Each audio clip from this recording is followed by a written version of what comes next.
eza bajie na yo ya mesana. Gouvernement moko ezokomisa biso na ndenge moko ya pasi koleka Kabila. Azana ba effet moko ya sala ka ba secret na ye moko nde asali ba biloko wana na yebi akoloba nini.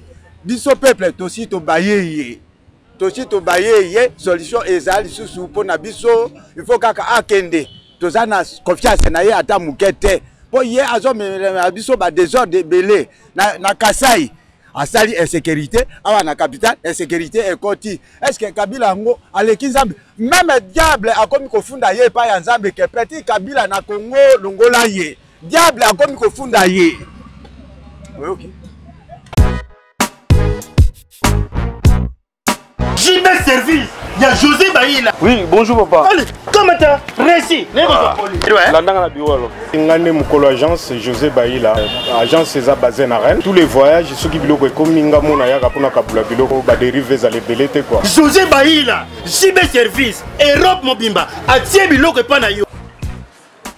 S'il vous plaît papa, biso awa na JB Service avant que soit colis na yo, il faut qu'on vérifie ce qui biloko on est commis très bien. Ah, muto mukirite. Soda ya putu mtatiri kolio. Ba refoulé yo. Et puis kolio on a déjà signé. JB Service. Bale ne sapote, on ne te retire l'eau. Et ça n'engage pas simple. Station s'intéresse la sima nango okomona JB Service. Zerana. Quelle manière de passer carte mémoire. Oui, Zika. Je viens juste vous annoncer qu'il y aura un grand événement qui va se dérouler à Montréal. L'évangéliste Kamboudou Wale, ça va venir faire une grande conférence ici. Donc j'invite tout le monde, les jeunes, les papas, les vieux, tout le monde.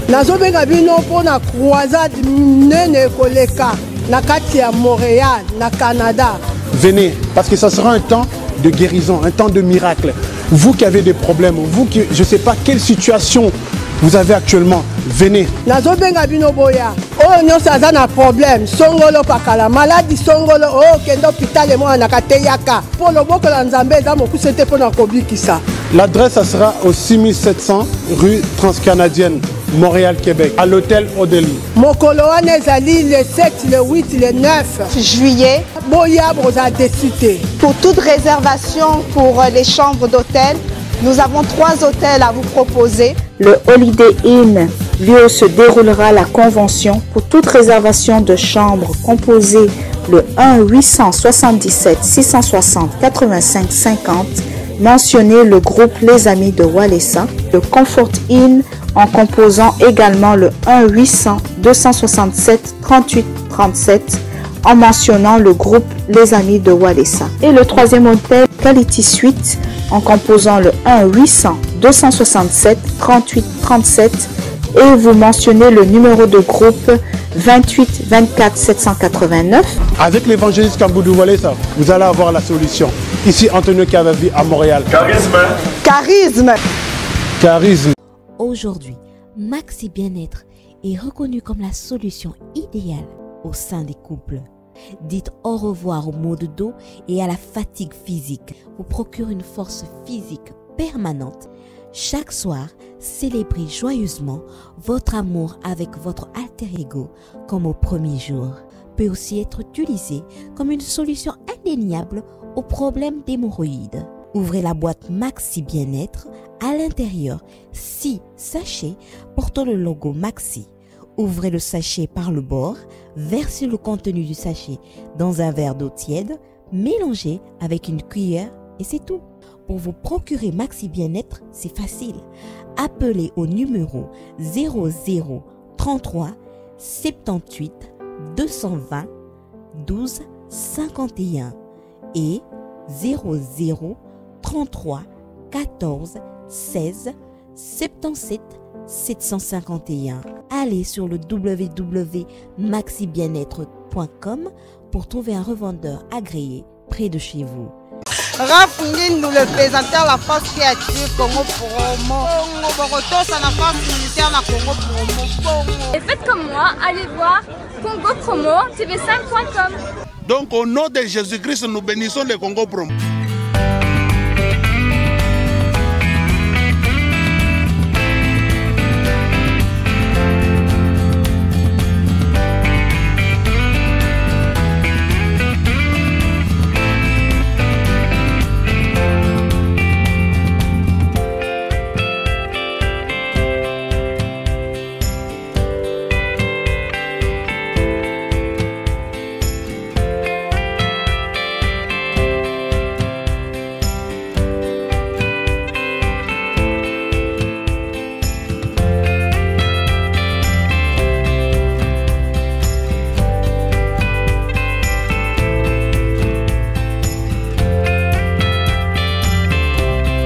messieurs, chers amis, internautes, mesdames et messieurs, chers amis téléspectateurs, encore une fois, bienvenue dans votre émission Quoi de Neuf, émission socio-culturelle, au cours de laquelle j'ai l'habitude de recevoir pour vous des invités. Mais encore une fois, nous sommes à Kinshasa, capitale de RDC, dans le cadre de l'actualité. Aujourd'hui, les actualités dans la Kinshasa précisément, les alliés dominés par ce qui s'est passé le 17 mai, c'est-à-dire il y a eu une grande évasion, c'est-à-dire un grand nombre de gens dans CPRK, où Bengi Bongo prison à Makala, c'est Fadaki, par rapport à l'acte posé par Banderonabiso, il y a BDK, il y a secte politico-religieuse dirigée par M. Nemon Nassemi.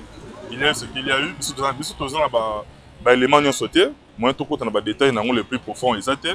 Raison pour laquelle tout le temps sur la rana Banderonabiso, compatriotes Nabiso congolais, tout sur là par rapport à l'événement là parce que il y a un peu moins espèce, il y a une psychose au sein de la population. Moi Koubang Koti, Bandeko Bele Bakomi, moi Kebake Bezamo Makasi, tout sur un petit peu na Bandeko par rapport à ce qu'il y a eu, tout sur la paix par rapport à qu'est-ce qu'il peut y avoir comme conséquence dans les lots corona parce que on se le dise entre nous, oh non c'est pas bien la prison, les akaka santé. Il y a des criminels, il y a des sortes de belés, il y a des tendances de belés,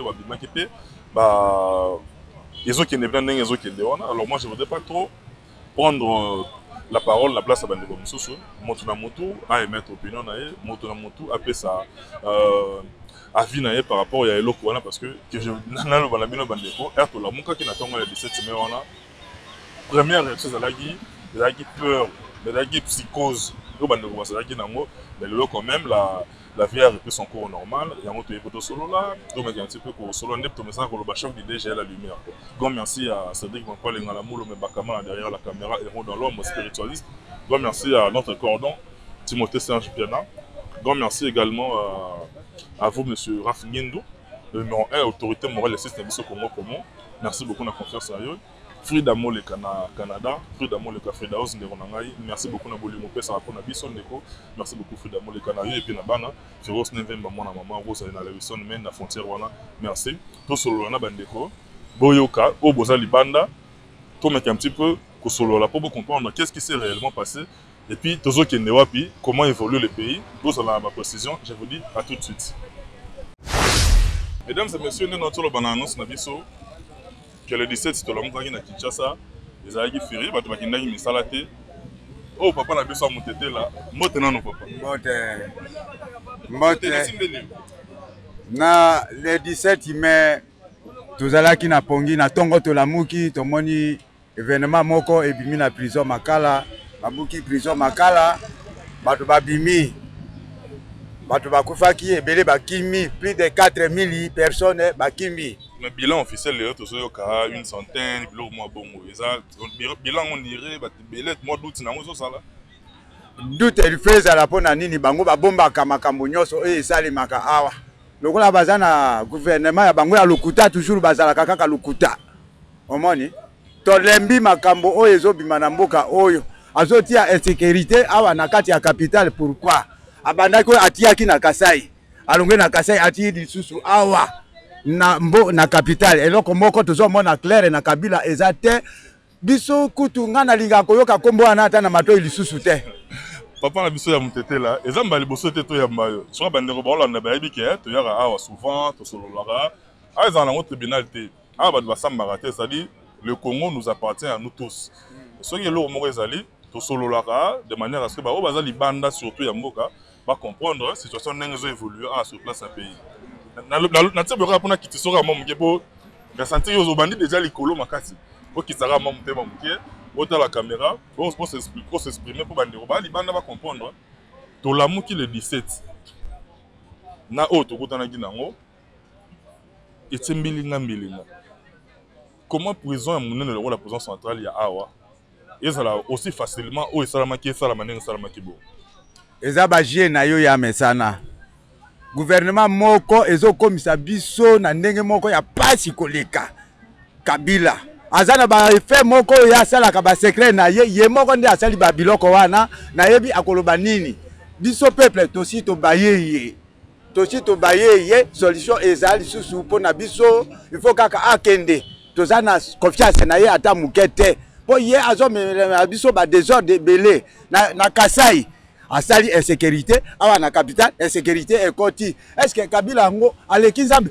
même diable akomi kofunda ye pa ya Nzambe ke petit Kabila na Congo longola ye diable akomi kofunda ye okay diable akomi kofunda ye makambo ozorango diable akomi kofunda diable akomi kofunda Kabila afundi ye pa Nzambe alobi ça ne va pas na Kabila na Congo Kabila il faut alongwa Kabila il faut alongwa mais papa na biso mais na oyo salami na prison bandeko bazoloba bazo pesa faute na bandeko ya BDK bandeko ya Nemona Nsemi parce que yo kanda na déjà za légitime c'est-à-dire oza libre to na démocratie kanda na yo za kanda na yo ngala ngolo kanda na yo za yo oza ba raison na yo il faut za na kanda na yo mais ça tozongi na dossier mambe salami na prison centrale faute so incombe lelo net ozo yo kezo lobama parce que biso tam so ba juge te to na tribunal te ba ozonga sa faute na ba adepte ya BDK secte politico-religieuse, quelque chose comme ça, il n'y a pas de monde. Tobo santé que yé mundali bosa bandangili solo à 3 ans de transition ezaki ka yé monasé mais on a est-ce que les lots qui ba kimisi na prison est-ce qu'il faut qu'on cause la considérer comme héros lelo yé azamuti ya Kabila azamuti ya Kabila biso tokoki ko ndima makambo na bango te eza ba secret Kabila asala kana effet na ye soki amoni sommation et comme na peuple il faut aluka ba raison ya ndenge na ye wana eza biloko moko azo sala na azo fabriquer yango na ya lokuta Satan aboyi akomi kofunda ye pa ya Nzambe bolongola ye kaka alongwa na kati ya Congo to moni pasi merci papa na biso mais pour na bandeko balandi bazotala ba retenir nini ba comprendre nini oyo il est exactement pour Tori masolo bien belé comme yo nika comme ko exploser net grenade habité kindo ke koti na politique to ezaka na habité finalement ezani nika comme ko exploser ba comme ko buka ba porte ezani exactement tozo kende wapi omoni moto soki Nzambe alongoli yo malé akopesa yo bozoba eza ba biloko moko esale mikuna biso moko toyebi yango te mais tozo kakaka mais tomoni réalité ya likambo ndenge batu nyonso ba kimi ba bimi na prison eza réalité mais eza makambo ya ye moko azotia insécurité na kati ya mboka alingi élection eza le matin alingi kaka amema biso lokola royaume mais Satan aboyi ye po mutema mabe Kabila azana yango lelo na Congo eleki Satan komi kofunda ye pa ya Nzambe toko supporter Kabila lisusu ndenge nini tozo kokate. Merci papa na biso totambusa miko bandeko msope basolola merci beaucoup. Cher ami, de retour encore une fois, on a base, là, tu as qu'à réfléchir par rapport à la situation. Nous nous allons notre solide, papa, on a vu ça monter. Là, ça n'a qu'à au saranaté, papa. Alors, il y a le biais d'opinion, ça n'engage que lui. Mais Yopé, en tant qu'analyste, en tant que Congolais, tout d'abord, situation, on a eu ça qui a les 17 évasions, on a. Yo, il y a qui en haut, et puis d'après l'analyse, il cause à la dure, et puis on met ma biso comme conséquence. Oyo. Pour la roloba et ma biche le lourd on s'attendait pas à cela en fait et on le connaît tout le monde pour consciemment on a mis le belly il y a des messieurs ou des personnes on va condamner à mort avant de dire je donne l'exemple à monsieur Dick Apen bima et le gars la zana tio kufanya bo bima au moins quelque part les amours louche. Mais but tu as problème on a dit, but tu as problème que non, Kabila doit partir. Ok, il va aller dans Banzela Nyoso. Kabila doit partir. Pourtant Makala est à prison à biso ba congolais. Et le salaire, c'est le salaire miana, il va lancer quelque non. Nzamba leki Nyoso. Nzamba mukolo. Nzamba leki ba tabe de ka bazuyo na bokoko bazo ba manika zo fanza parce que on est bonzambe. Mais papa, Nzamba Zali. Ba bimi avec chance bango. Biso, ba kota pe ça va rien changer en fait. Mais je peux parler français mais le lingala c'est un peu difficile. Bon, je peux évoluer dans n'importe quel parce que nous sommes suivis à travers le monde entier et puis il y a différentes nationalités qui nous suivent également. Si ça t'arrange de t'exprimer en français, ça ne va pas déranger qui que ce soit. D'accord. À propos de l'événement qui s'est passé le 17, moi en tant que combattant et puis congolais, je suis et puis ça reste moi. On peut s'arrêter normalement. Et là on va exalter. Bateau va ça exactement une année en prison. Malgré ça avec ma bé. Prison ils ont sorte de rééducation, je pense qu'ils peuvent changer. Mais on va le barakoulou aussi la raté à Kinshasa et aussi là mon conscience à battre aux zonga. La majorité des personnes qui sont entrées là-bas, ils ont un PPRD. J'ai dit et je le répète, nous allons lutter jusqu'à la mort.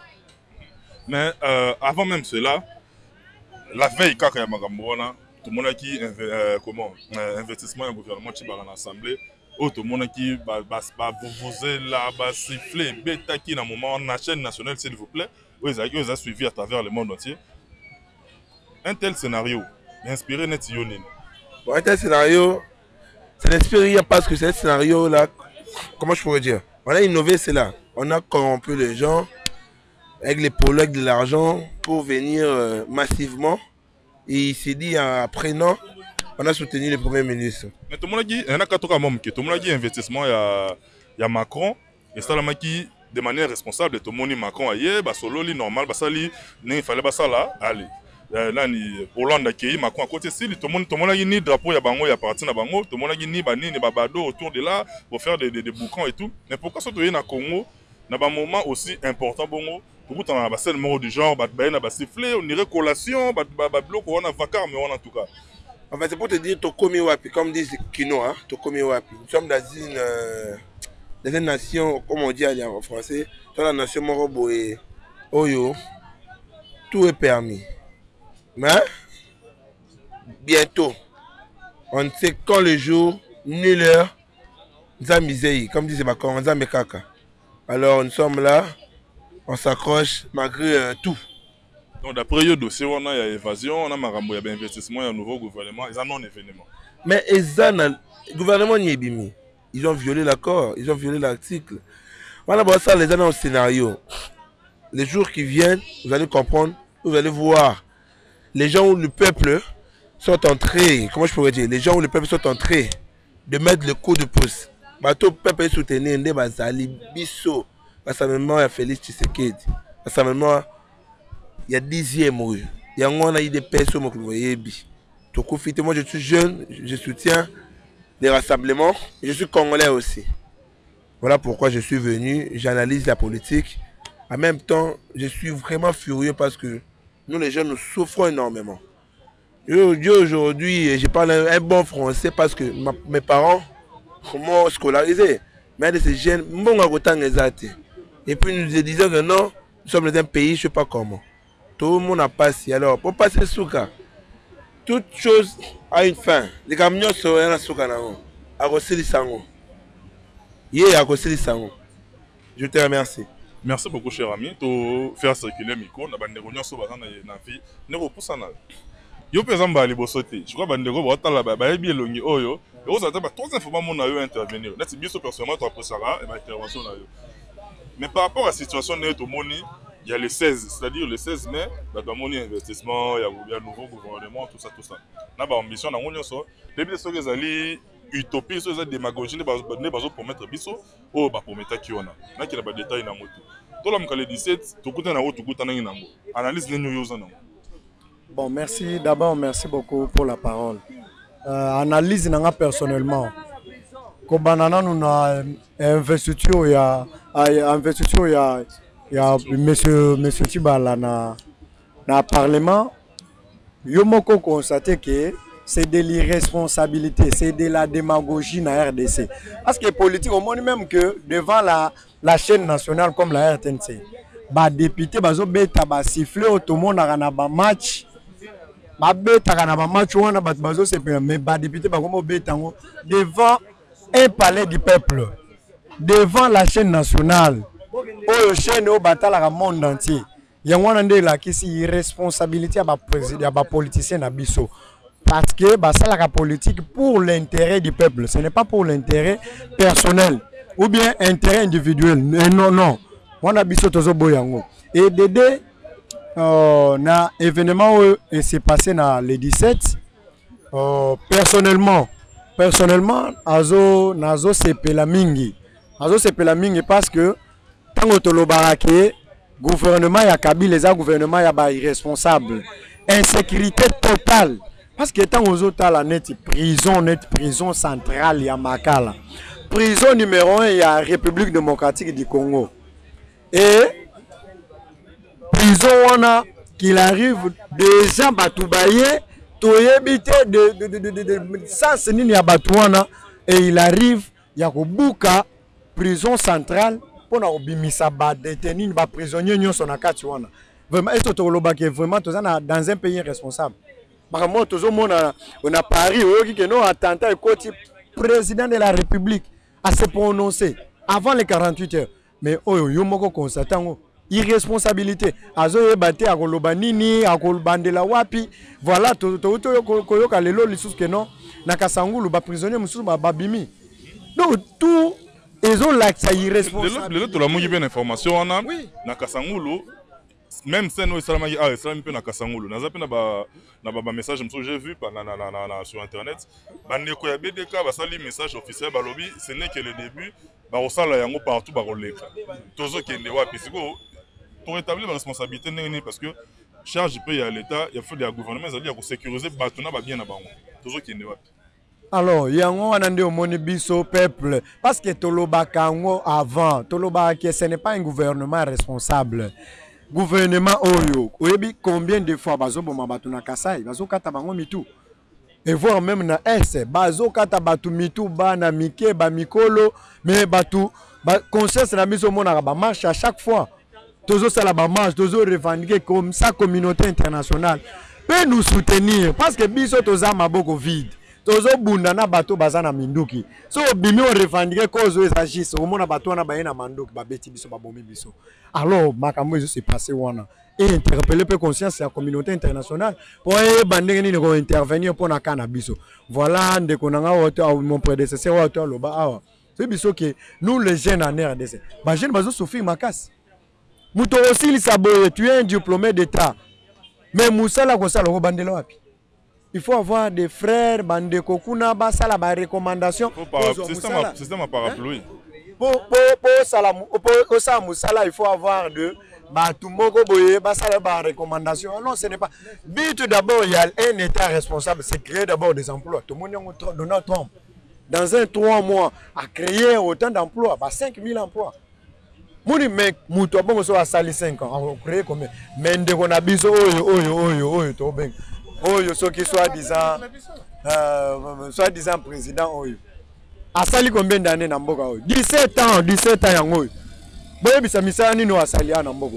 Voilà, azo ben sa ba jeune, azo sala ngo pe na discours sans honte. Azo sala au cadre macroéconomique na créer ba misala voilà misala azo créer. Misala ba diplômé nyo so ba mo sala ba cabine.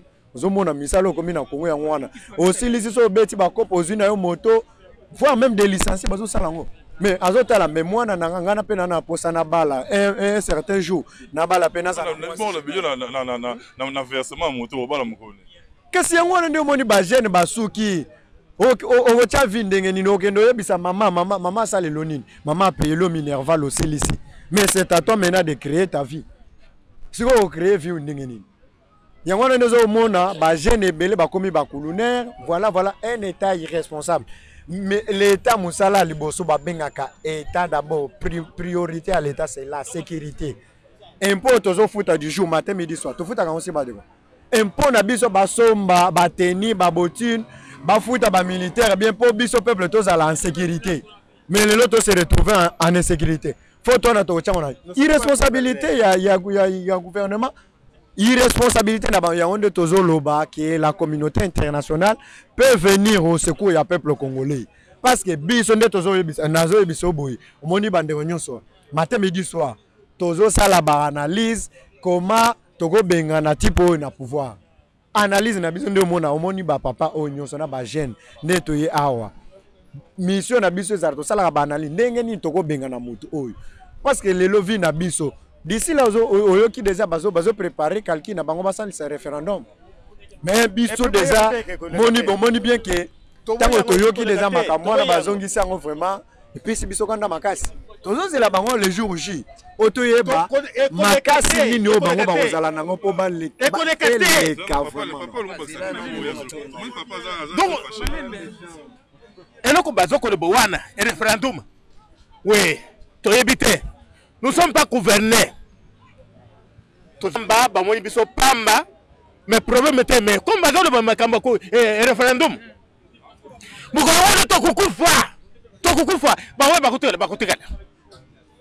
Donc, tu as kanda makazi, moko ya komiya, pris en otage par un certain individu comme ça. Donc, koboma kusala makambo nyonso kaka ya moko. Donc, référendum, bakende na Équateur, bakende kusala, bakende préparer ngo. Problème exactement mais Kinshasa tozali awo.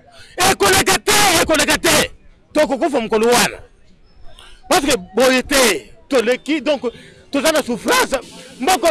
Est-ce que tolobi pas que nous sommes gouvernés. Nous ne sommes pas gouvernés. Tous les gouvernés, mutu moko azo ko sécuriser mutu azalité. Mutu moko azo ko occuper mutu azalité. Hein? Pays en vide. Donc, ok, vous avez qu'à mutu boy, la loi donc nous ne sommes pas gouvernés. Nous ne sommes pas. Est-ce qu'il y a un président? Tout le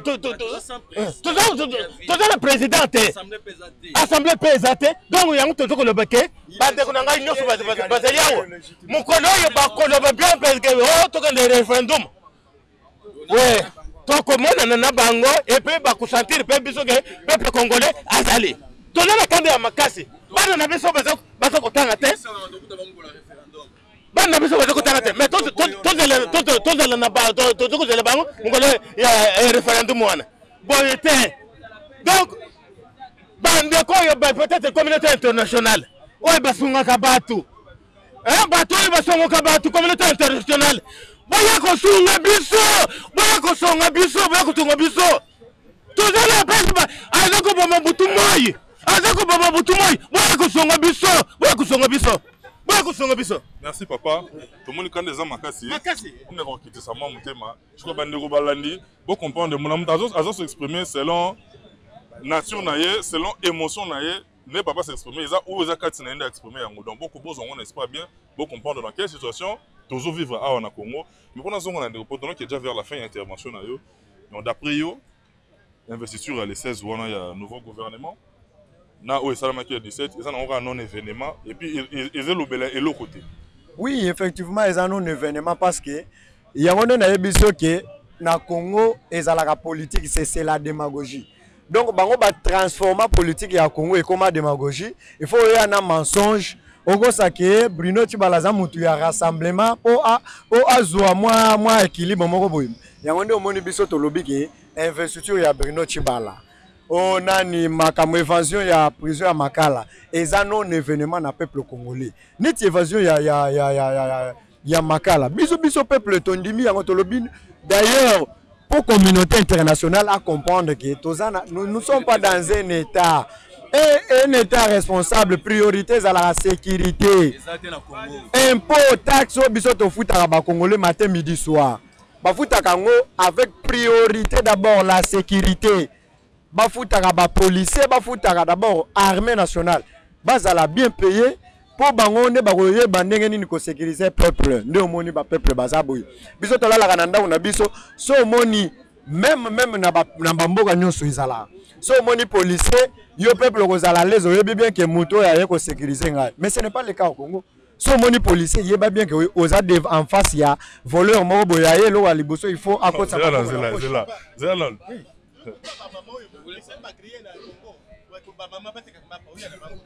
merci papa. Pour na comprendre l'eau le bien, toi qui n'as pas malembe. C'est-à-dire pendant la nuit, quand tu biso tambola na biso babutu, so okutani na policier, au mieux sentir en sécurité, yo combiner en sécurité. Oui, na Congo réalité yango wana. So okutani na policier et réalité ça la na bamboka musu que so za devant en face à la police. Aux en sécurité mais na Congo c'est le contraire. So kutana policier yeba bien que commis na insécurité parce que muto alibosa ko 5 cartes. Mais nazo biso ke na minute carte nini yo ko 5 congolais. Parce que carte o bazo benga carte d'électeur wana. Nazo biso carte wana depuis 2011. Ba mususu ba bungisa ba carte. Baza non identifié nga nazo biso d'abord nga inde nazo biso na minute nga na za carte te.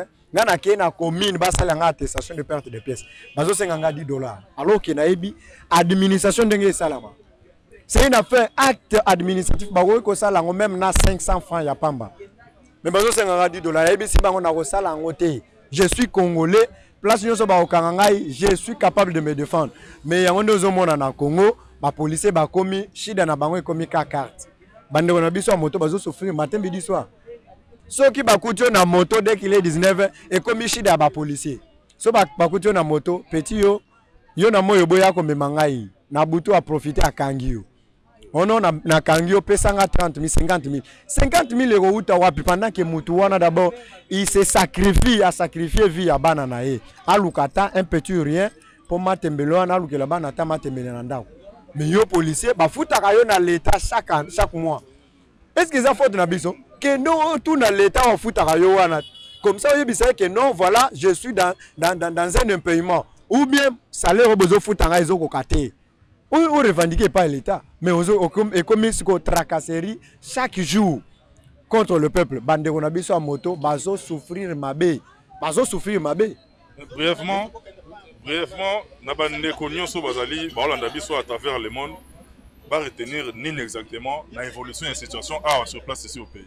Oui, message nanga wana we bisa bande ko nanga ba Hollanda ngai partout dans le monde des aboyés. Nous awana Kinshasa tous a déterminé d'ici là, tous c'est la mort d'ordre. Il y a un rassemblement où il y a Félix Tshisekedi. Tous c'est la mort d'ordre. On a le jour où sango biso tous après ba jeune na ba papa nyoso moni o na ba maman tout passe l'équipe. Tous c'est la mort d'ordre. Ba pesa biso jour ba pesa mort d'ordre wana. Biso nyoso toko bima comme ça Kabila a exterminé peuple congolais. Comme ça Congo etika la ya Kabila na Olive Lembe batika la ba diriger Kabila diriger moi si na ena banana ye. Message nanga yango wana, message asuka yango wana. Merci cher. OK, merci beaucoup. La moni pe papa kanda makasi. O kitana no moke. Pour la moni papa zo fâché, je pozo fâché pembeni. Hein, qui dit ça à mon esprit moke pour bandero ba talo à travers le monde, va comprendre qu'est-ce qui se passe ici sur place au pays. Problème ezali awa o kana na zanango, makaba prison na kuto ya wana za ba distraction. O tozo ka référendum, accord. Ce qui va saler l'accord wana ba tibala. Et le bio konil pas bakoki kosimba constitution soki bachange moko wana itokotema prince azwi matraine na ye wana na jipi na banonyata biso tout bakongolais na likolo ye Kabila anyata biso tout kongo etikala ya ye moko wana ekosala mate soki bameki oloba boye c'est-à-dire moi solo ya référendum eza déjà to ezaka radio total bato bapepe déjà bakoma oloba yango bapesa ba meeting na terrain moko na kitambo kuna toyoki balobi on paye par force tokosala on paye par force na makasi. Donc, si on peut que jour après, tu aussi dans la makasi. Déjà, on déjà évangile bandi. Le na Kasangulu lelo, na la na Kasangulu. Kasangulu pe évangile salami. Bon l'année au top Congo après-midi.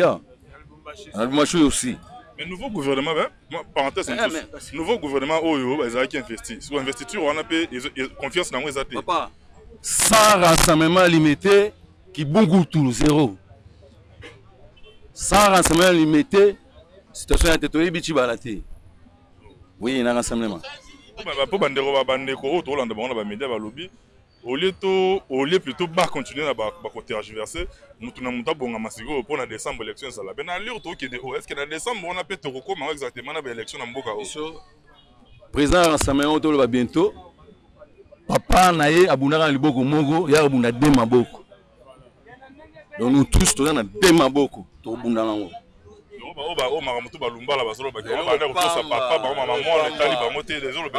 Barozonga kaka c'est rassemblement limité. Dès qu'il pleut qu'il neige. Sola rebellion ça na Rwanda kuna sangana banga.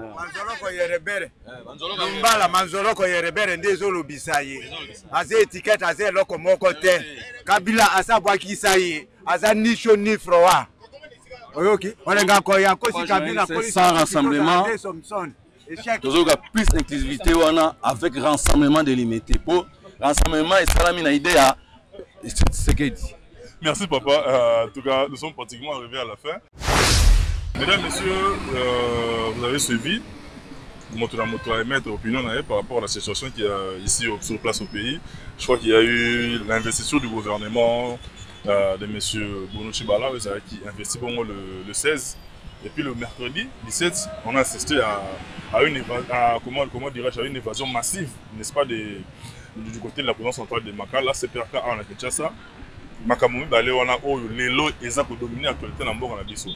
D'autant que c'est un baladeur, on a appelé ça opinion parce que liberté d'expression fait ça là moto na moto il faut le par rapport ya nenga zomo na évolution ya politique na mboka na biso so remet na suka so ki bo sepelaki to pesa merci na Cédric Bampol ngana mulu me bakamana spiritualiste professeur des élèves motokis derrière la caméra quoi.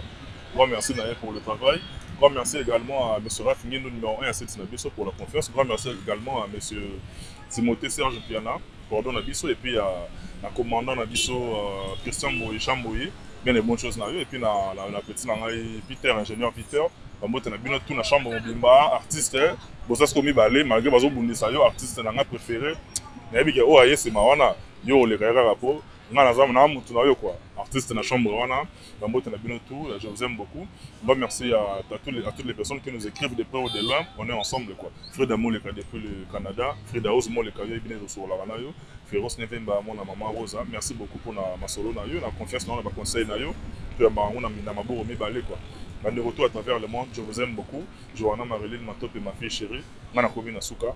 Je vous retrouve très prochainement avec les mêmes plaisirs. D'ici là, portez-vous bien. Bye.